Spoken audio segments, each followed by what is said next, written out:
जिसके निर्णायक गण में थे नवजोत सिंह सिद्धू और शेखर सुमन, भाई मुन्ना बैटरी।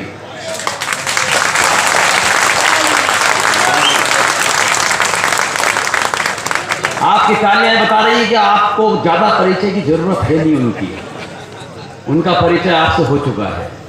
लेकिन क्योंकि मुझे ये यहां से आदेश दिया गया है कि मैं उनका परिचय दूं, मुन्ना बैटरी वो कवि है साहब जो वन लाइनर पंचेस करता है।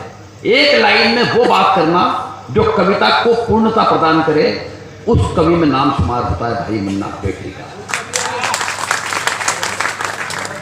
मैं हास्य के उस जादूगर को जो मंद शोर शहर में रहता है, पर तालियों का मंद शोर नहीं होना चाहिए, शोर थोड़ा अधिक हो तालियों का, ताकि वो अपनी जगह से उठे और यहां तक आए। मैं 4 पंक्तियां पढ़ता हूं कि अपने जख्मों को भी आईना बनाया हमने, अपने जख्मों को भी आईना बनाया हमने, आपको हंसता हुआ चेहरा दिखाने के लिए। और इतना आसान नहीं है खुद का तमाशा करना, कलेजा चाहिए और उनको हंसाने के लिए। तालियां बजाकर आवाज दें भाई मुन्ना बैटरी मंदसौर।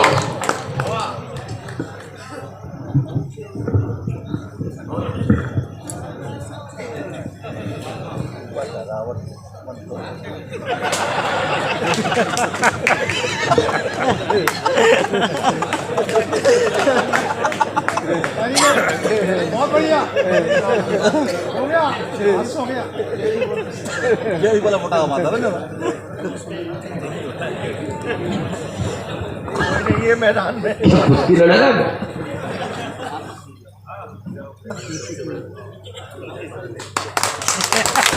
ये मेरी खामोशी को मेरी कमजोरी मत समझना, बस से बैठ जाओ भाई साहब, बस बैठ जाओ। 350 यूट्यूब चैनल और 125 फेसबुक पेज ब्लॉक कराने का रिकॉर्ड है मेरे ऊपर। बैठ जाओ। और 5-25 और हो गए तो इस बार लाल किले पर मुझे सम्मानित किया जाएगा, इसलिए आप बैठ जाओ। बहुत अच्छा आगे सम्मेलन सुन रहे हैं। बाथम साहब आप आज राष्ट्रीय सम्मान के साथ सोओगे। सर मेरा आपसे निवेदन है, आप बिल्कुल भी चारे मत लगना। हाँ सही कह रहा हूं, इस जमाने में मोहब्बत यूं ही नहीं बदनाम है। जो पीछे के लोग बैठे हुए मैं प्रणाम करता हूं, अगर बात कहीं पहुंच जाए तो शुरू कर देना, बहुत कम समय लूंगा और उतना ही लूंगा जितना मैंने लिख रखा है हाथ पे। क्योंकि इस जमाने में मोहब्बत यूं ही नहीं बदनाम, मैं आपको देता हूं 4 लाइन से शुरू होता हूं। इस जमाने में मोहब्बत यूं ही नहीं बदनाम है, सोचो क्या और होता क्या इसका यही तो अंजाम है। और वो लगकर गले बोली थी कि तुम्हें चाहती बहुत हूं, वो लगकर गले बोली थी कि तुम्हें चाहती बहुत हूं, मैं समझ ही नहीं पाया या उसके रोज का काम।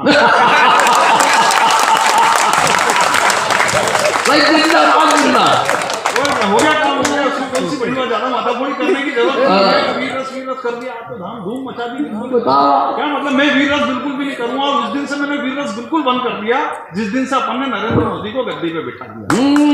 वाह, जब अपन ने ऑलरेडी टाइगर बिठा दिया, ज्यादा छत्र में तो उठने की जरूरत क्या पड़ रही है अपने को। सही कह रहा हूं, मैं तो कुछ भी नहीं। अभी जैसे अनलॉक हुआ था, मैंने भी एक दिन जोश आ गया मेरे को, मैंने कहा यार कर लो यार, कभी कभी वीर रस आ जाता है। बहुत अच्छे। जैसे अनलॉक हुआ, मैंने भी अंदर वीर रस हुआ। अनलॉक हुआ तो कोरोना वॉरियर्स के सम्मान के कार्यक्रम में मेरे को बुलाया एक दिन। जैसे अनलॉक हुआ मैं ही चला गया। उस दिन अपनी चाइना से झड़प हो गई थी, तो 4 पंक्तियां मैंने बिल्कुल गरम गरम चिपका दी चाइना वालों पे कि जब शेरे हिंद की सेना में कुछ महाराणा ही जाग गए, बिन हथियारों के लगा के वो हाथों से गोले दाग गए। और टाइगर ने जब रखा कदम यूं अपने ही अंदाज में, तो चीनी गीदड़ रणभूमि से जान बचाकर भाग गए। बहुत अच्छे। अरे तालियां तो इससे डबल वहां पे बजी थी, पर वहां हुआ यह कि वहां भीड़ में से निकल के एक आदमी आया और उसने मेरे खून से तिलक निकाल दिया। तो मैं भी खुश हो गया। मैंने कहा आज तो मेरा बहुत बड़ा सम्मान हो गया, बड़े कवियों की लिस्ट में मेरा भी नाम आ गया। मैं खुशी खुशी घर पहुंचा तो सुबह आयोजक का फोन आया मेरे पास, बोला भाई साहब घर पहुंच गए क्या? मैंने कहा पहुंच गया हूं। बोला घर में ही रहना। मैंने कहा क्यों? बोले जिसने आपके तिलक निकाला था नहीं वो पॉजिटिव आ गया है।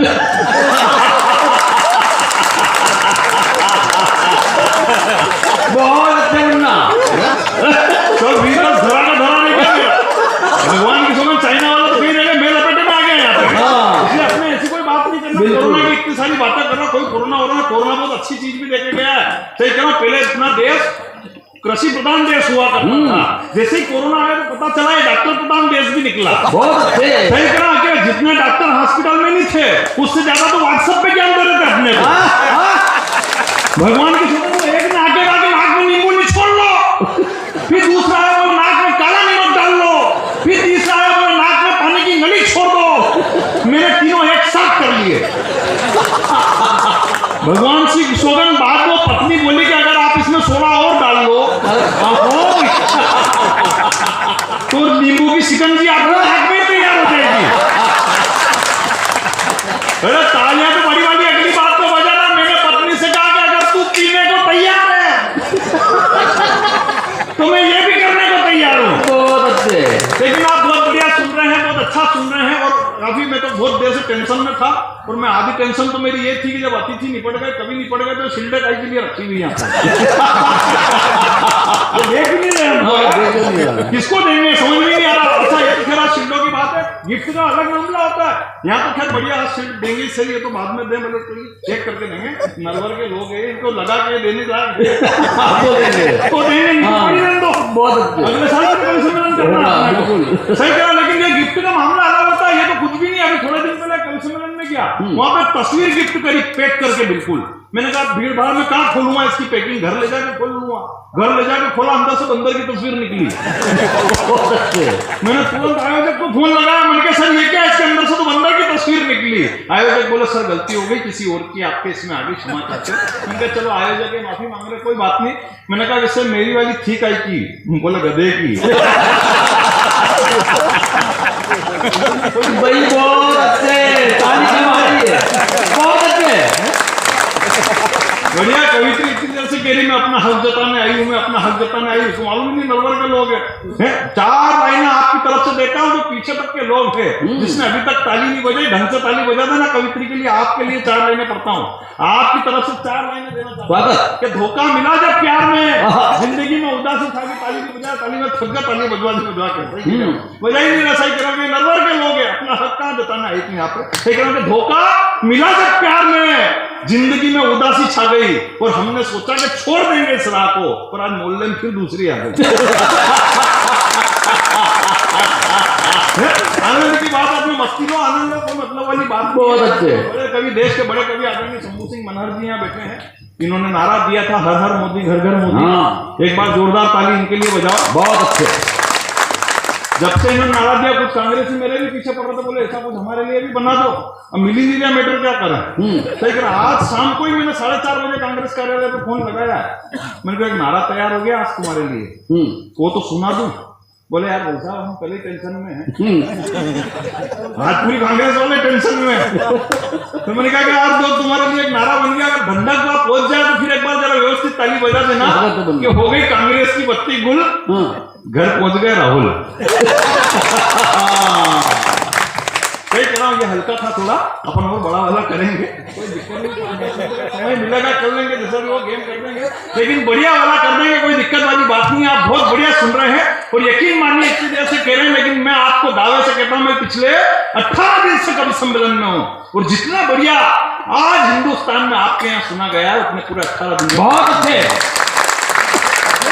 इसमें भावुक होने वाली कोई बात नहीं थी। ये बात मैंने कल जयपुर में भी कही थी। अब नहीं होता ऐसा कर लो, अपनी क्या जा रहा है। लेकिन प्रणाम करना चाहता हूँ, 2 लाइनें देना चाहता हूँ। अभी तक जिसने ताली नहीं बजाई उस बात पर ताली बजा देना कि जितनी भीड़ आई है आज सुनने इस काव्य अनुष्ठान को, अपने ऊपर गर्व कर लेना। इतनी रात को भी आप यहाँ बैठे इस काव्य अनुष्ठान को सुनने के लिए, कि जितनी भीड़ आई है आज सुनने इस काव्य अनुष्ठान को, उतनी तो पहुंची नहीं देखने फिल्म पठान को। हमने हीरो गलत लोगों को मान लिया है सर, हकीकत क्या, हमने हीरो गलत लोगों को मान लिया। हिंदुस्तान के असली हीरो कौन है? सामने बैठे हुए प्रणाम करना चाहता हूं आपको। ये कह रहे थे नहीं, वो चाइना में गए ना, चाइनियों की हाइट बढ़ा कर आइए, हाइट बढ़ाने जाएंगे वहां पे। सही कह रहा, ये बॉर्डर के अंदर जाते हैं, हिंदुस्तान का नक्शा ही बढ़ाकर आ जाते हैं, हिंदुस्तान के वो बैठे हुए यहाँ पे। सही कह रहा हूं, तो वो कईयों का घमंड तोड़कर बैठे हैं, यहाँ सैनिक बैठा। अगर बात अगर आप तक पहुंच जाए तो फिर व्यवस्थित ताली शुरू कर देना, मुन्ना बेटी को दूर कर, बहुत अच्छा। कि वो कईयों का घमंड तोड़ कर बैठे हैं। वो महबूबा ने कहा था कि हिंदुस्तान में कोई तिरंगा उठाने वाला नहीं है। हाँ। बस 4 उनके हाथ तक पहुंच जाए तो फिर मुन्ना बैटरी को शुरू कर देना स्वागत। कि वो कईयों का घमंड तोड़ कर बैठे हैं, दुश्मनों को मुट्ठी में निचोड़ कर बैठे हैं, और कहती है महबूबा कि तिरंगा उठाने वाला नहीं मिलेगा। ऐसी मुर्गियों की गर्दन सैनिक मरोड़ कर बैठे हैं। आप बिल्कुल भी टेंशन मत लेना, मैं हास्य रस का ही कवि हूं। ये तो मैं बीच बीच में ऐसा करता रहूंगा, क्योंकि हमारे भिलवाड़ा के एक बड़े कवि है राजेंद्र गोपाल जी व्यास, उन्होंने कहा है कि जिस तार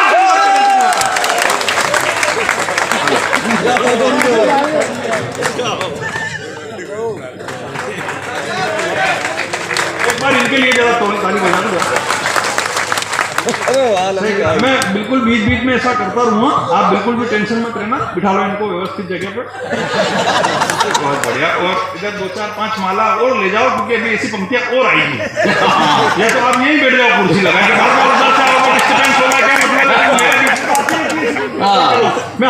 मैं हमेशा करता ही रहता हकीका, आप बिल्कुल भी टेंशन मत लेना। और मैं ऐसा इसलिए करता हूँ क्योंकि हमारे भिलवाड़ा के एक बड़े कवि है राजेंद्र गोपाल जी व्यास, उन्होंने कहा है कि जिस तार के अंदर करंट नहीं होता है उस पर लोग चड्डी बनियान सुखा देते हैं। इसलिए मैं बीच बीच में ऐसा करता हूँ, आप बिल्कुल भी टेंशन मत लेना कि मेरी खामोशी को मेरी कमजोरी मत समझना। देखो, फर्स्ट इंप्रेशन लास्ट इंप्रेशन होता है। जीवन में ये बात हमेशा है। महिलाएं भी बैठी हुई है और इतना मेकअप करने के बाद भी मुस्कुरा रही हैं। मेरी 7 पीढ़ियां आपकी आभारी रहे। रंग जब चेहरे से उतरता है तो पड़ोसन भी पहचान में आ जाती है। अच्छा। रंग जब चेहरे से उतरता है तो पड़ोसन भी पहचान में आ जाती है, लेकिन मेकअप जब चेहरे से उतरता है तो कभी कभी बीवी भी पहचान में नहीं आती है। सही कह रहा हूं, वो राह चलते ट्रैक्टर को मर्सिडीज बना देती है। पंक्तियां दे रहा हूं, मजा ले लेना अगली बात पे, कि वो राह चलते ट्रैक्टर को मर्सिडीज बना देती है, बासी से बासी खाने को भी लजीज बना देती है। और इन ब्यूटी पार्लर वाली का कोई भरोसा नहीं, ये ललिता पवार को भी जैकलिन फर्नांडिस बना देती है। मेरी खामोशी को मेरी कमजोरी मैं आंखों से कहा देने को फर्स्ट इंप्रेशन लास्ट इंप्रेशन होता है। मैं पहली बार यहाँ पे आया हूँ, श्रृंगार रस की कवित्री बुलाई। हमारे हिंदी कवि सम्मेलन मंच पे वीर रस की कवित्री भी होती है और बड़ी पावर में होती है। सही करा, हमारे हिंदी कवि सम्मेलन मंच की एक वीर रस की कवित्री शादी करके ससुराल पहुंची तो पहले ही दिन किचन के अंदर सासू मां ने घेरने की कोशिश करी।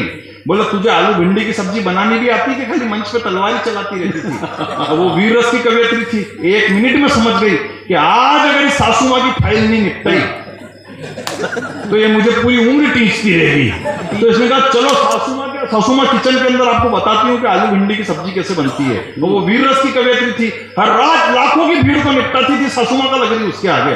तो किचन के अंदर लगी, उसने उसकी स्टाइल में सासू मां की फाइल निपटाई कि सुन ले रे सास, कैसे बनेगी ये साग, सारी थ्योरी तुझे आज समझा कर ही मानूंगी। पहले काटे आलू, फिर चीरी भिंडी, मैंने सारे ही मसालों को हिला कर ही डालूंगी। फिर जो लगेगी आग कैसी ये बनेगी साग, कि फिर जो लगेगी आग कैसी ये बनेगी साग, अपने ही हाथों से खिला कर ही जानूंगी। और बनी हुई साग पे जो जुबान हिलाई तूने, राम की कसम तो जुबान काट डालूंगी। उसके बाद सासू मां ने आज तक पूछने की हिम्मत नहीं करी कि तुझे और कुछ भी बनाना आता है क्या। सही कह रहा, फर्स्ट इंप्रेशन लास्ट इंप्रेशन होता है। और महिलाएं कब तू तो उठा के जवाब देते मालूम थोड़ी पड़ता है। मैं 15-15 दिन तक कभी सम्मेलन में रोता फिरता हूँ। मेरी घरवाली में से पूछती है कि आपको मेरी याद आती तो आप क्या करते हो। मन को मैं तेरे पसंद की डेयरी मिल्क की चॉकलेट खा लेता हूँ। अभी यही बात मैंने मेरी घरवाली से पूछ ली कि तेरे को मेरी याद आती तू क्या करती है। बोले, मैं ही आपकी पसंद की 30 नंबर की बीड़ी पी लेता हूँ। कब क्या उठाकर जवाब देते मालूम। तो अभी सोनी टीवी में गया था, उसको बंबई ले गया था वाइफ को घुमाने। 50वें माले के नीचे खड़े रह के मैंने बोला, देख एक दिन मुन्ना बैटरी का फ्लैट भी वहां होगा 50वें माले पर। तो 2 मिनट सोचने के बाद बोली, इतनी ऊपर गैस की टंकी कौन तुम्हारा बाप लेके जाएगा। तब मैं समझ गया कि पत्नी को समझाना मतलब रूस और यूक्रेन में समझौता करवाने जैसा। तो अपने कोई माथाफोड़ी नहीं करना, अपने मस्ती के मूड में रहो कि मेरी खामोशी को मेरी कमजोरी माने। तो थोड़ा सा मोबाइल से वीडियो बना रहा, थोड़ी देर के लिए बंद कर लो। क्या मतलब है, यहाँ से ले जाकर अपनी गर्लफ्रेंड को बताओगे, उसकी फ्रेंड रिक्वेस्ट मेरे पास आ जाएगी। आप जबरदस्ती में न्यूट्रल हो जाओगे, मतलब क्या है यार। जितनी देर बैठा आनंद में अपने गर्लफ्रेंड से हाथ धो बैठोगे, मतलब मैं किस की संभालता फिरूंगा। सही कहना है, आनंद में मस्ती के मजे फेसबुक भी आप तो ऐसे डर रहे जैसे मैं उतर के बंद करा दूंगा। फेसबुक का काम अलग है कि इंटरनेट पे दिखा रहे फेसबुक का नया खेल, थोबड़ा भी उसका लाइक करना, जिसकी खोपड़ी में खोपड़ा का नहीं तेल, सब एक दूसरे की वाल पे फोकट चक्कर खा रहे, तो छोरे छोरियों के नाम से प्रोफाइल बना के छोरों को उल्लू बना रहे, छोरे छोरियों के नाम से प्रोफाइल बना के छोरों को उल्लू बना रहे। ये फेसबुक का खेल है निराला। जिस छोरी को मैंने रिक्वेस्ट भेजी निकला मेरा साला। एक छोरा एक छोरी के हर बात में राजी है, तो छोरे को पता ही नहीं कि उसी के पिताजी है। 12 बजे उठने वाले 5 बजे उठ के गुड मॉर्निंग का स्टेटस चिपका रहे, 12 बजे उठने वाले सुबह 5 बजे उठ के गुड मॉर्निंग का स्टेटस चिपका रहे, और जिसको मोहल्ले में कोई नहीं पूछता वो भी फेसबुक पे हजार दोस्त बना रहे। वाह, जिसको मोहल्ले में कोई नहीं पूछता, बहुत अच्छे मुन्ना, हजार दोस्त बना रहे। और काश ये फेसबुक की सुविधा द्वापर युग में भी होती। आखिरी पंक्ति पर इस सदन की बड़ी तालियां देखना चाहता हूं कि काश ये फेसबुक की सुविधा द्वापर युग में भी होती, तो भगवान श्री कृष्ण को ढूंढने में गरीब सुदामा को इतनी भाई जिंदाबाद है मुन्ना। तब पंक्तियां पढ़ता हूं कि मेरी खामोशी को मेरी कमजोरी मत समझना, मैं आंखों से काजल समेट जाता हूं, और माइक पर आते ही अगर घनघोर तालियां ना बजे तो मैं वापस बैठ जाता हूं। भाई बहुत अच्छे। इन चेहरों की मुस्कुराहट को मैं लाभ कर सकता हूँ, ठंडे ठंडे इन दिसंबर को अपने माफ कर सकता हूँ, मेरी हर बात पर जो आपकी खुशी झलकती रहे, मैं अब भी आपकी बैटरी चार्ज कर सकता हूँ, और नहीं कर सका तो भी आप मेरा कुछ नहीं बिगाड़ सकते। क्योंकि मैं मंदसौर से आया हूँ, मंदसौर का नाम मंदोदरी के नाम से पड़ा है, मंदोदरी रावण की बीवी थी और रावण मेरे फूफा जी लगते हैं। हालांकि मुझे इस बात का कोई घमंड नहीं है, क्योंकि रावण प्रकांड विद्वान, राजनीतिज्ञ, महाप्रतापी, महापराक्रमी, महाबलशाली, महाज्ञानी, महापंडित और विश्व विजेता था। उसमें लाख बुराई थी, लेकिन उसने कभी भी अपने बेटे मंत्री संतरी कुलगुरु और यहाँ तक कि लंका की प्रजा से एक बार भी ये नहीं कहा कि चैनल को सब्सक्राइब करके बेल आइकन बजा दीजिए। तालियां करो भाई आपकी। भाई वो अपनी जगह है, अनुभव अपनी जगह है, बहुत अच्छे, अनुभव अपनी जगह, कॉन्फिडेंस अपनी जगह। तो मैं तो जहां से आया हूं वहां के लोगों का तो कॉन्फिडेंस ही अपने आप में अलग है। हमारे यहाँ तो लोग छत पे छतरी सेट करना चाहते हैं और प्रमोशन सेट करके नीचे उतर जाते हैं। इतना गजब का कॉन्फिडेंस। हमारे यहाँ दो महिला अगर रोड पर लड़ रही हो, मैं कोई अंग्रेज खड़ा हो, तो उसके दिमाग में एक ही बात चलेगी कि इन महिलाओं को कैसे छुड़ाऊं। लेकिन कोई हमारा मालवे का आदमी खड़ा हो तो शर्त लगा लेता है, लाल वाली तेरी में काली वाली मेरी, बता कौन जीत रही दोनों में से। मतलब हम तो वहीं से भी फायदा निकालने की कोशिश करते हैं। मेरी बात सुनना, कॉन्फिडेंस के मामले में हकीकत कर रहा हूँ, कॉन्फिडेंस बहुत गजब का। मेरी तो शादी चल रही थी, मेरे कवि सम्मेलन में कोई ताली बजाए नहीं बजाए, मुन्ना बेटी को कोई फर्क नहीं पड़ता। बहुत अच्छे। कोई सुने उठ के चला जाए, मुन्ना बेटी को कोई फर्क नहीं पड़ता। मेरा कॉन्फिडेंस का लेवल बड़ा तगड़ा है। मेरी तो शादी चल रही थी, 2 फेरे और दुल्हन उठ के चली गई। अच्छा, बंदे का कॉन्फिडेंस देखो, पूरे 7 फेरे किए मैंने पंडित के साथ।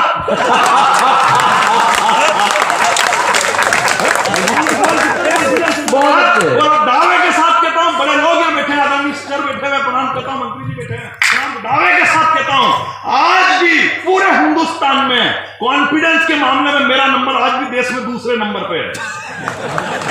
क्योंकि पहले नंबर पे अमित शाह पहले ही मौजूद है।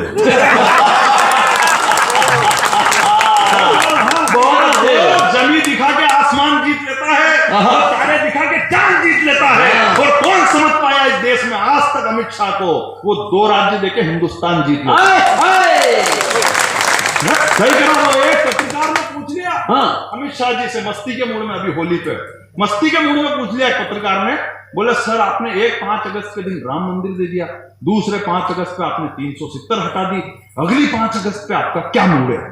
अब अमित शाह जी मस्ती के मूड में बैठे हुए थे, कभी कभी आ जाती है उनमें भी मस्ती के मूड में बैठे, तो उन्होंने पत्रकार को बुलाया, बोले जरा, बोले तेरे को जानना है कि अगली 5 अगस्त में क्या करने वाला हूँ? बोले हाँ। बोले 4 पंक्तियां सुन, और ये 4 पंक्तियां जो सुने इस सदन को सबसे बड़ी गर्मी दे देना। बड़े लोग बहुत अच्छे। तो अमित शाह जी ने पत्रकार को 4 पंक्तियां दी कि चाहे लाख रख ले तू तीर तेरे कमान में, बस तिरंगा ही लहराएगा तेरे आसमान में, और 400 सांसद तो भाजपा के ही होंगे, आने चुनाव के पाकिस्तान में। बहुत अच्छे। समाज से सही कहना यार, और क्या भगवा उड़ा था पहले चुनाव के टाइम पे यार। मोदी जी की कितनी खतरनाक लहर पैदा कर दी। वो हमारे यहाँ तो सारा डोकरी मर गई थी, चुनाव के कारण नहीं मरी, वो तो नेचुरल मौत मरी थी, लेकिन जैसे डोकरी मरी, देखना लहर कितनी खतरनाक थी मोदी जी की। इधर डोकरी मरी, उधर हंडी जल रही, उधर 5 औरतें छाती पीट के रो रही, अम्मा हमें भी साथ में ले जाती, अम्मा हमें भी साथ में ले जाती। अचानक 2 मिनट के बाद वो डोकरी के हाथ हिलने लग गए, पांव के पंजे भी हिलने लग गए। तो सबसे पहले तो वो औरतें चुप हुई जो कह रही थी कि अम्मा हमें भी साथ में ले चलो। उन्होंने देखा आज अम्मा रिटर्न हो गई, कुछ भी हो सकता है। पिन ड्रॉप साइलेंट, कोई पास में जाने को तैयार नहीं। 2-4 रिश्तेदार तो पीछे के पीछे ही निकल लिए, सही कहा, 2-4 रिश्तेदार तो पीछे के पीछे निकल लिए, कोई पास में जाए। डोकरी बैठी हुई, कोई पास में जाने को तैयार नहीं।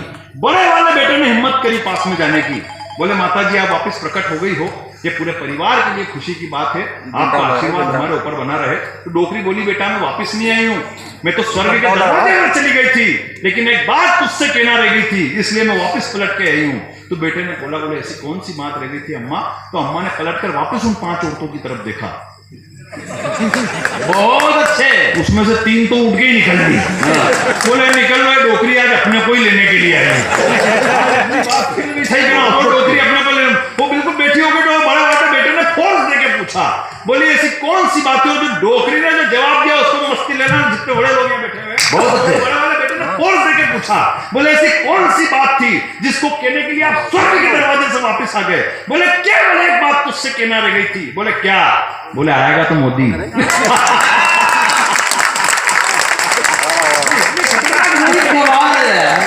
कमाल की बात है, इसीलिए तो स्टार पर खड़ा करते हैं मेरे को। सही कह रहा, कमाल क्यों? अच्छा मेरी बात अभी खत्म नहीं हुई, अगली बात को और आनंद ले लेना मस्ती से। अपना 2 रिश्तेदार इस टाइप के होते हैं जो बहुत वीआईपी किस्म के होते हैं, वो बहुत आखिरी में आते हैं और बहुत जल्दी निकल जाते हैं। उस कार्यक्रम में भी 2 रिश्तेदार सबसे आखिरी में आए। उन्होंने देखा डोकरी तो बैठी हुई, अपन मौत मरण में आए थे, यहाँ तो डोकरी बैठी हुई, पूरा परिवार फंस रहा है। तो उन्होंने बेटे से पूछा, बोले ये कैसे क्या हो गया? तो बेटे ने जो जवाब दिया उसको एक बार फिर मस्ती की ताली बजा देना। उन्होंने जैसे ही पूछा, बोले ये कैसे क्या हो गया? तो बेटे ने पलटकर जवाब दिया, मोदी है तो मुमकिन है। जीवन में उद्देश्य पूरा होना चाहिए। मुझे आप केवल 10 मिनट देना, 15 मिनट सुनाऊंगा, 20 मिनट में बैठ जाऊंगा, ये बात मैं हर आधे घंटे में बताता रहूंगा, घंटा पूरा नहीं हो जाता। सही कहा, जिस उद्देश्य से आए वो उद्देश्य पूरा होना चाहिए। आदरणीय नगर पालिका ने मुझे यहाँ बुलाया, जिस उद्देश्य से बुलाया, आपके चेहरे पर मुस्कुराहट बिखेरने के लिए, और हमें ये बात जीवन में भगवान श्री राम से सीखी है कि तीनों ही लोक में रघुकुल का अपना उद्देश्य पूरा करो। जिस उद्देश्य से आप आए कि तीनों ही लोक में रघुकुल का ऊंचा नाम कर दिया, लिया अवतार जिस देश से वो पूरा काम कर दिया, और अभिमानी रावण का वध कर कौशल्य नंदन ने लंका के कण कण को ही श्री राम कर दिया। सही, और भगवान श्री राम के तो चरण ही अपने आप में कमाल है। लंका से लेकर फिर अयोध्या तक की यात्रा करिए भाई साहब ने, अभी चित्रकूट वगैरह सब तरफ के तीनों ही लोग आगे के भगवान श्री राम के तो चरण ही अपने आप में कमाल है। बात अगर पहुंच जाए तो सदन की तालियां देखना चाहता हूं कि भगवान श्री राम के तो चरण ही अपने आप में कमाल है।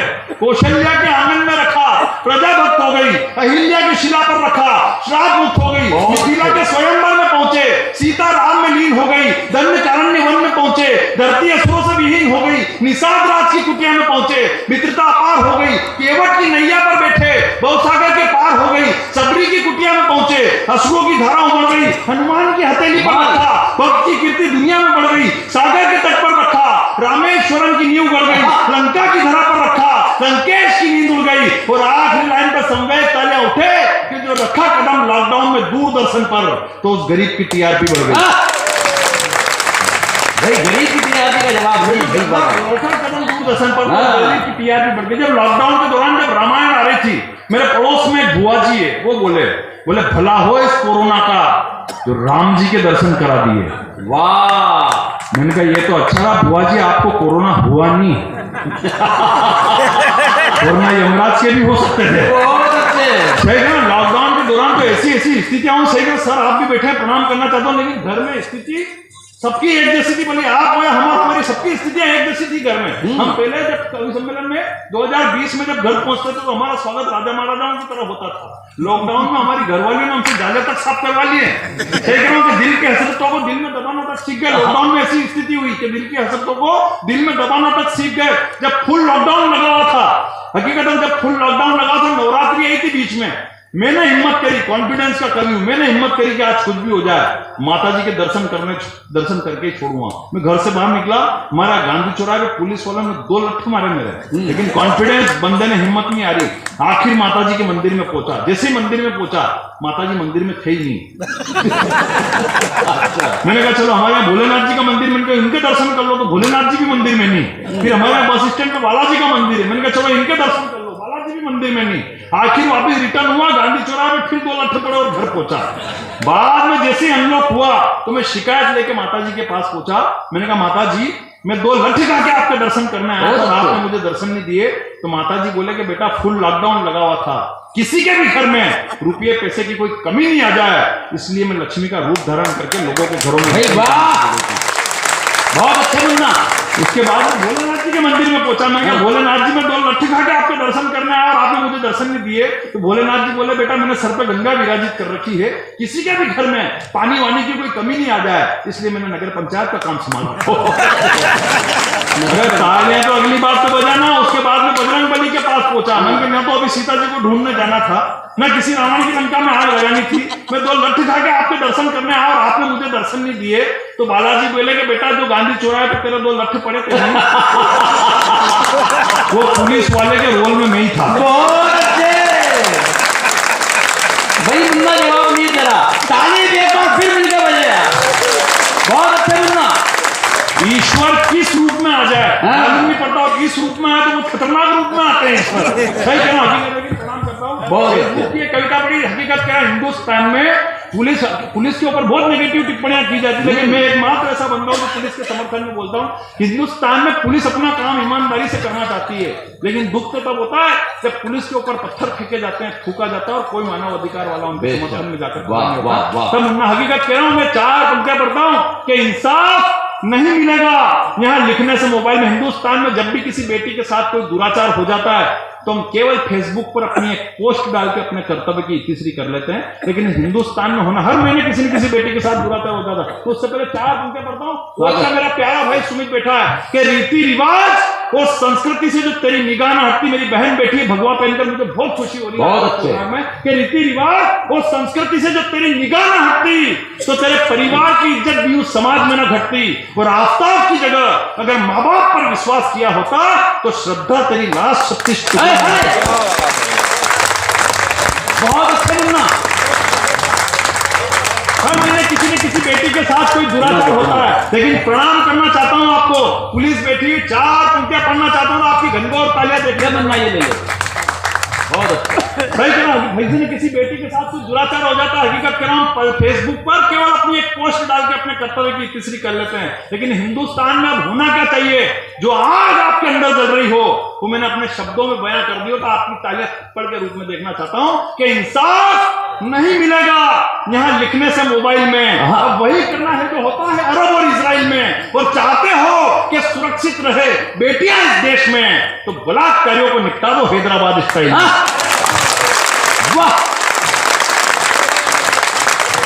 पुलिस ईमानदारी से करना चाहती है, लेकिन दुख तो तब होता है जब पुलिस के ऊपर पत्थर फेंके जाते हैं, थूका जाता है और कोई मानव अधिकार वाला उनके समर्थन में खड़ा नहीं होता।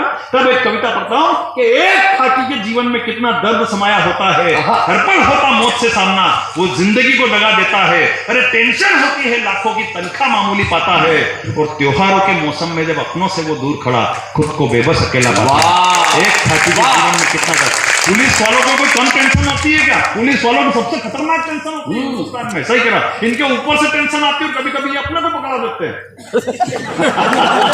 सही कहा, पिछली केंद्र की सरकार ने तो एक मिनिस्टर साहब ने घोषणा कर दी थी, बोले आप जो खुले में शौच करने जाएगा उसे पकड़ के अंदर बंद कर देंगे। कौन कर रहा बंद? मिनिस्टर साहब आ रहा बंद करना कि गांव के लोग एक दूसरे को करेंगे करना। बेचारा पुलिस वालों को इनके जीवदोरी कितनी टेंशन हो गई। सुबह 5 बजे मुखबिर का फोन आएगा कि भेड़िया खेत की बगड़ को बैठा के गिरफ्तार नहीं, ये अगर ढीले ढीले पचे ये भेड़िया निपट ले तो वाह क्या, और ज्यादा टेंशन उसको भी लोन सबूत भी तो को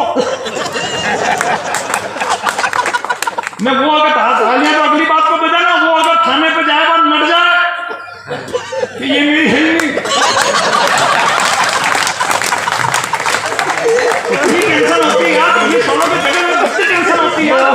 मेरे शहर में तो पुलिस वालों ने जगह जगह कैमरे लगा रखे, बस स्टैंड पे कैमरा, गांधी चौराहे पे कैमरा, रेलवे स्टेशन पे कैमरा, तो और ज्यादा पुलिस वालों की टेंशन खड़ी हो गई। वो एक मनचले बेवड़े ने फोन लगा दिया थाने पे, बोला सर वो बस स्टैंड का कैमरा चालू है क्या? बोला हाँ चालू है, क्या हो गया वहां पे? बोला सर वो पुलिस वाले खड़े हैं क्या? बोला खड़े क्या हो गया वहां पे? बोले नहीं वो इंदौर की बस खड़ी के निकल गई, बता दो जरा। हिंदुस्तान में हकीकत चला सर, हंसने के लिए हिंदुस्तान में कहीं जाने की जरूरत नहीं पड़ती। गीता के 19वें अध्याय में लिखा है, यदि तुम ब्रह्मांडस्य कस्यचित् प्राणिनां हसितुं शक्नोति तत्वा पुराध्याय कविनां सम्मेलनं करिष्यामि। क्या आपको इसका मतलब मालूम है क्या?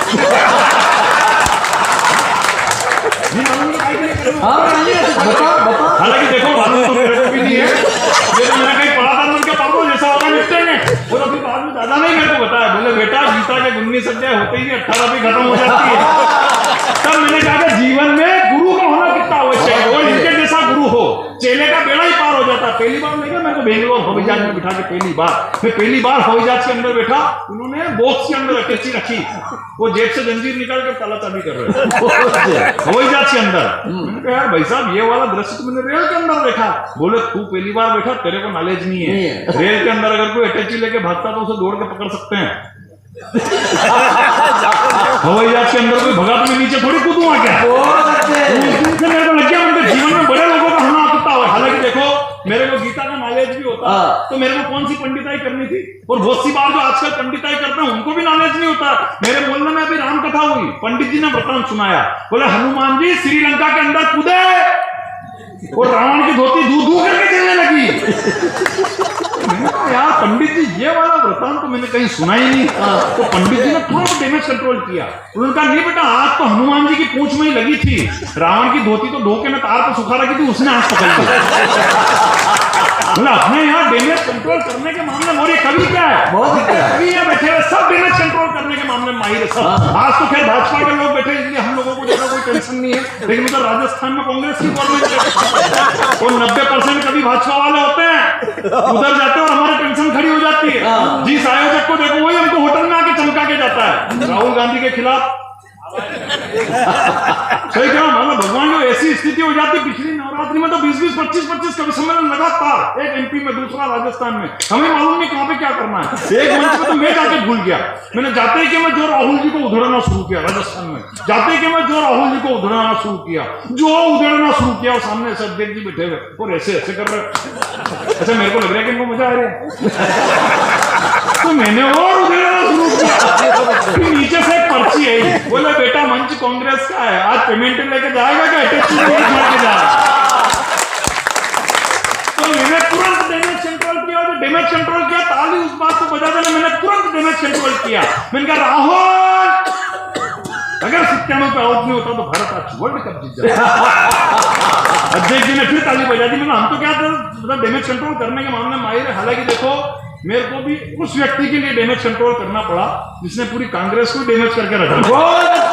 भगवान की सोलह अभी पूरी यूपी के चुनाव में अभी राहुल जी ने मंच से घोषणा कर दी, बोले मैं पांडव हूं बाकी सब कौरव है। मंच से घोषणा करी, बोले मैं पांडव हूं बाकी सब कौरव है। तो पूरे भाजपा के लोग पीछे पड़े उनके, बोले कैसे कह दिया अपने आप को अपने पांडव, कैसे कह दिया अपने आप को अपने पांडव। तो राहुल जी ने पीए से पूछा कौन थे रहे पांडव? तेने बुलवा तो दिया मेरे से, मेरे को तो ध्यान ही नहीं कौन थे पांडव। तो पीए ने बताया सर पांडव जो थे ये महाभारत के एक पात्र थे। बोले नहीं दिखाओ मेरे को कौन थे पांडव। आखिर कार्यालय पे टीवी मंगाई गई, टीवी के अंदर महाभारत चलाई गई। अब संजोग से वो वाला दृश्य चल गया, इधर पांडव मुंह लटका कर बैठे हुए, इधर द्रौपदी की साड़ी खींची जा रही, ऊपर से ऐसे करके भगवान श्री कृष्ण साड़ी दे रहे। तो ये दृश्य देख के राहुल जी को गुस्सा आ गया, बोले ये क्या दिखा रहे हो मेरे को? एक महिला की साड़ी खींची जा रही है और ये 5 मूर्ख मुंह लटका कर बैठे हुए हैं, कौन है मूर्ख?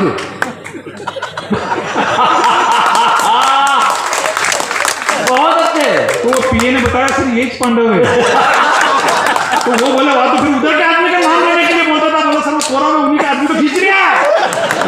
तो तालियां तो अगली बात को बजा देना बढ़िया वाली। वो बोले वाह तो वो जो ऊपर से साड़ी दे रहे उनका नाम लेने के लिए बोलता था। बोला सर वो पूरी दुनिया के सम्राट है, आपके एक के फोड़े पड़ रहे उनके 16,108 है। भाई बहुत अच्छे मुन्ना। होता नहीं कुछ उनसे पर सब कुछ झोंक रहे हैं। हाँ। मैं 4 पंक्तियां पढ़ता हूँ, बड़े लोग मेरे सामने बैठे हैं, अगर बात पहुंच जाए तो फिर आपका आशीर्वाद मिले। ये जो चुनाव के टाइम पे कभी मंदिरों में जाना, कभी उनकी बेन गंगा में जाकर डुबकी लगाना, बस 4 पंक्तियां पढ़ता हूँ कि होता नहीं कुछ उनसे पर सब कुछ झोंक रहे हैं। लांघी मर्यादा शब्दों की वो इतना भोग रहे हैं, और मिलती नहीं सत्ता तो पेतरा ही बदल लिया, मिलती नहीं सत्ता तो पेतरा ही बदल लिया। कल मजार धोग रहे थे, आज मंदिर धोग रहे हैं। कल मजार धोग रहे थे, आज मंदिर धोग रहे हैं। मैं तो कोई राजनीति वगैरह पे ज्यादा टिप्पणी करता नहीं हूँ, मेरा कोई मतलब नहीं है। हकीकत क्या, अपन तो दो ही तरफ बैलेंस करके चलने वाले आदमी हैं। बहुत आपने क्या करना, आपने उधर भी जाना, मैं इधर भी जाना। मैं तो खुद मंदसौर में भाजपा कार्यालय से फोन आया था मेरे को, बोले यार बेटा मुन्ना कहाँ है तू? मन के मैं यहीं घर पर। बोले यार अपने मध्य प्रदेश में वो योजना है यार, अभी काम के बदले अनाज, तो मंत्री जी भोपाल से निकल चुके हैं, वो जब तक नहीं आया तब तक थोड़ी देर पब्लिक का मनोरंजन कर देना, जो होगा तेरा देख लेंगे। मैं ही चला गया, 1 घंटा मैंने पसीना बहाया, 1 घंटा साथ वाले ने पसीना बहाया। बाद में मंत्री जी आए, योजना समझे, काम के बदले अनाज, और चले गए। बाद में फिर मैंने पार्टी कार्यालय से बोला, मैं क्या हमारा भी हिसाब कर दो, तो 1.5 किलो गेहूं मेरे को, 250 ग्राम चावल साथ वाले को। बहुत अच्छे, मैंने कहा ये क्या? बोले बेटा योजना यही तो थी, काम के बदले अनाज। बहुत अच्छे। बोला अपने तो क्या जीवन में टेक्निक लगा हो मेरे काम। हाँ। जीवन में टेक्निक आना चाहिए। हकीकत में मेरे पास ऐसी कई तरीके की टेक्निक, हकीकत कर रहा हूँ। मैं तो अभी उदयपुर गया था कवि सम्मेलन करने, वहाँ सहेलियों की वाड़ी में घूम रहा था, अंग्रेज की कार के ऊपर एक कुत्ते ने टांग ऊंची कर दी। अब वो अंग्रेजी में भगा रहा कुत्ते को, go from here, go from here, go from. ये कुत्ता भी शकल देख रहा था, मेरे को नहीं कह रहे दिखे, क्योंकि उसको अंग्रेजी आती नहीं है। तो मैं पास में क्या, मैंने कहा भाई साहब ये हिंदुस्तान है, हिंदुस्तान में भी मध्य प्रदेश, राजस्थान है, यहाँ तो कुत्ते को ऐसे नहीं भगाते, और छोटी सी टेक्निक लगानी पड़ती है। वो बोला व्हाट इज दिस टेक्निक? मैंने कहा घोड़, भाग गया कुत्ता इतनी सी देर में। ज्यादा बड़बड़ी करनी पड़े, महिलाएं बैठी हुई इतनी देर से खी कर रही, इनको कोई कम टेक्निक आती है? पूरे हिंदुस्तान में सबसे ज्यादा अगर किसी के पास टेक्निक है तो महिलाओं के पास सबसे ज्यादा। मतलब बस के अंदर अगर इनको खिड़की वाली सीट चाहिए तो इनकी टेक्निक शुरू। जाते ही कि मैं बिल्कुल भावुक होकर बोलती, भाई साहब थोड़ा उधर खिसक जाओ ना, मेरा जी घबरा रहा है। न अगर वो फिर भी सीट नहीं छोड़े तो हाथों हाथ दूसरी टेक्निक। मालूम पड़ा कि वो सीट तो ठीक है, आगे पीछे की भी खाली, बहुत अच्छे। 4-5 तो नीचे ही उतर जाए, और कभी कभी तो पूरी बस खाली करा देती। मतलब मेरा दावा है कि अगर कोई मर जाए, नहीं वहां पे 50 महिलाएं रो रही हो, तो मेरा दावा है कि उसमें से 10 ही रो रही होती, बाकी की 40 तो करके काम निकाल लेती है। सही करा, मेरे पास में कोई शांत हो गया था, मैं पीछे पीछे खड़ा हुआ हाथ बांध के, 3 महिलाएं टेक्निक से ही बातें कर रही, रो के बातें कर रही, मालूम नहीं पड़ रहा है रोरी की बातें कर रही। वो पहली वाली बोली, दूसरी वाली से बोला दीदी उनके फोन लगा लो, मेरे फोन से उनके फोन में लगा दीदी। तो पास वाली महिला ने भी टेक्निक से नंबर पूछे, बोले नंबर वो, तो पास वाली महिला ने फिर टेक्निक से नंबर पूछा, बोले 9827629600।